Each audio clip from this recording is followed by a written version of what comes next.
every time I think about those kids, it gets me mad. And by the way, it happens on the streets of Chicago every day.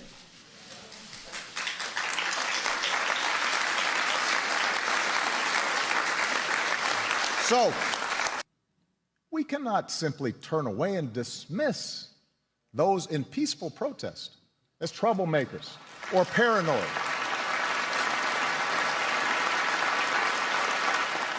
Whether you are black or white or Hispanic or Asian or Native American or of Middle Eastern descent, we have all seen this bigotry in our own lives at some point. We've heard it at times in our own homes. If we're honest, perhaps we've heard prejudice in our own heads and felt it in our own hearts. We know that. And while some suffer far more under racism's burden, some feel to a far greater extent discrimination's sting. Although most of us do our best to guard against it and teach our children better,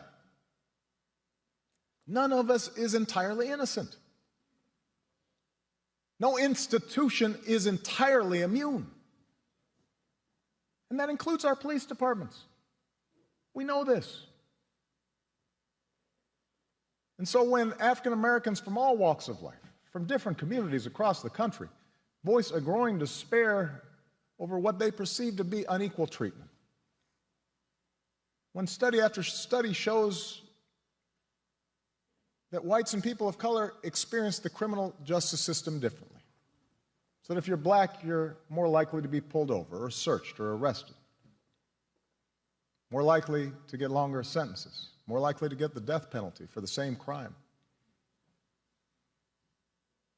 When mothers and fathers raise their kids right and have the talk about how to respond if stopped by a police officer, yes, sir, no, sir, but still fear that something terrible may happen when their child walks out the door, still fear that kids being stupid and not quite doing things right